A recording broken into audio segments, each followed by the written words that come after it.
Hello WhatsApp guys, this is Monir, welcome to my YouTube channel and Facebook page MS blog. Guys এখন আছি আমরা মিয়ার বাজার। এখান থেকে আমরা এখন ছোট বল্লভপুর হয়ে পূর্ব গণিপুর মাদ্রাসা মার্কেট হয়ে চলে যাব চন্ডগঞ্জ পশ্চিম বাজার কলেজ গেটের সামনে। গাইস আপনারা আমার ভিডিওটা উপভোগ করতে থাকুন এবং কি আমাদের সাথেই থাকুন। এটা হচ্ছে আমার নতুন YouTube channel and Facebook page. এখন থেকে আমি এই চ্যানেল এই পেজে কন্টিনিউ ভিডিও নিয়ে আসবো। আপনারা যদি আমার এই ভিডিওগুলো পছন্দ করে থাকেন তাহলে আমার চ্যানেলটি সাবস্ক্রাইব করে রাখবেন এবং কি আমার পেজটি ফলো দিয়ে রাখবেন। গাইস আমার ভিডিওগুলো করার উদ্দেশ্য হলো শুধুমাত্র প্রবাসী ভাইদের জন্য, যেহেতু তারা বিদেশ থাকে সেজন্য তারা তাদের গ্রাম এবং কি গ্রামের রাস্তাঘাট বাজারগুলো অনেক মিস করতেছে। তাই আমি চেষ্টা করতেছি আমার ভিডিওর মাধ্যমে তাদেরকে এগুলো দেখার সুযোগ করে দেওয়ার জন্য।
গাইস আমরা এখন চলে আসলাম ছোট বল্লভপুর জামাই মসজিদের সামনে। এটা হচ্ছে জামাই মসজিদ। এই মসজিদটা স্থাপিত হয় 1968 সালে। আর এই জায়গার লোকেশন হচ্ছে 12 নং সরসা ইউনিয়ন সদর লক্ষ্মীপুর। অনেক সাজানো গোছানো সুন্দর একটা মসজিদ। আর এই মসজিদটার উত্তর পাশে একটা মাদ্রাসা আছে। মাদ্রাসাটার নাম হলো ছোট বল্লভপুর নুরানি মাদ্রাসা, স্থাপিত 2003 সাল। আর এখন আমরা চলে যাব ছোট বল্লভপুর থেকে পূর্ব গণিপুরের দিকে।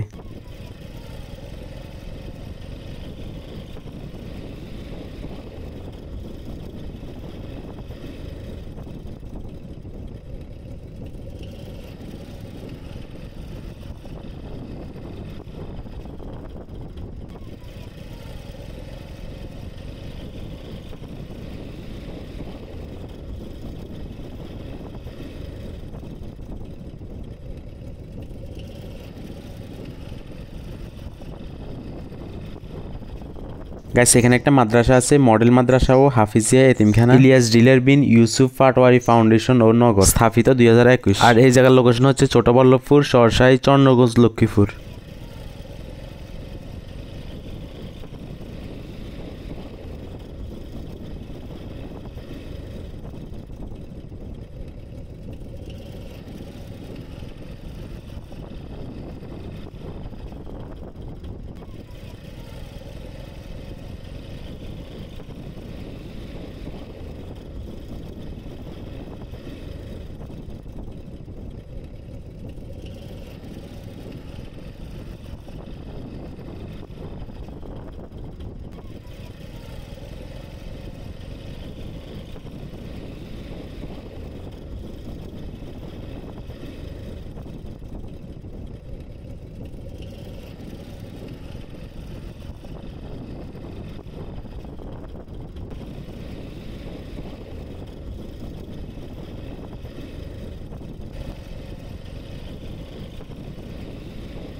গাইস এখন চলে আসলাম আমরা পূর্ব গণিপুর বাইতুল আমান জামে মসজিদের সামনে। এটা হচ্ছে মসজিদটা স্থাপিত 1997। আর এই জায়গার লোকেশন হচ্ছে গণিপুর বড়ইতলা চন্ডগঞ্জ লক্ষ্মীপুর।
গাইস এখন চলে আসলাম আমরা মাদ্রাসা মার্কেট, ছোটখাটো একটা বাজার গ্রামের ভিতরে। এখান থেকে এখন আমরা চলে যাব চন্দ্রগঞ্জ পশ্চিম বাজার কফিলউদ্দিন কলেজ গেটের সামনে। গাইস আমার ভিডিওগুলো করার উদ্দেশ্য হলো শুধুমাত্র প্রবাসী ভাইদের জন্য, যেহেতু তারা বিদেশ থাকে সেই জন্য তারা তাদের গ্রাম এবং কি গ্রামের রাস্তাঘাট বাজারগুলো অনেক মিস করতেছে। তাই আমি চেষ্টা করতেছি আমার ভিডিওর মাধ্যমে তাদেরকে এগুলো দেখার সুযোগ করে দেওয়ার জন্য।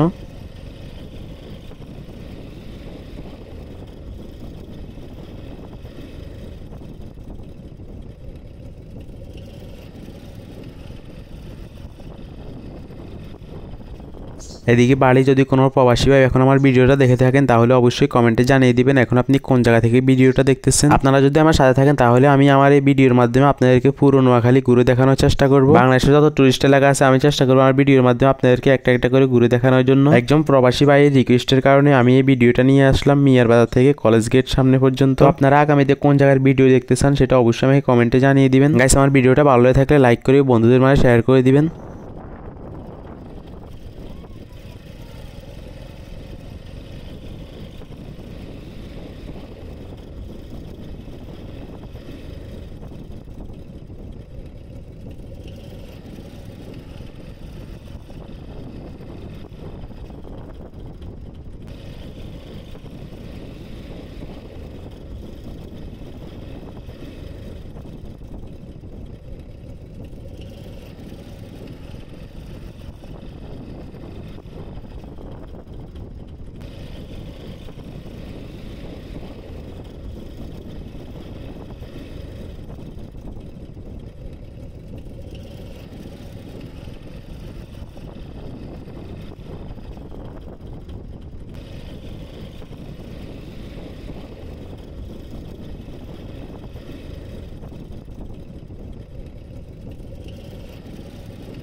এখন আছে আমরা কফিলউদ্দিন কলেজের সামনে। তো এই ভিডিওটা এই পর্যন্তই ছিল। সবাই ভালো থাকবেন, সুস্থ থাকবেন এবং কেমন নতুন নতুন ভিডিও পাওয়ার জন্য অবশ্যই আমার ফেসবুক পেজটি ফলো দিয়ে রাখবেন।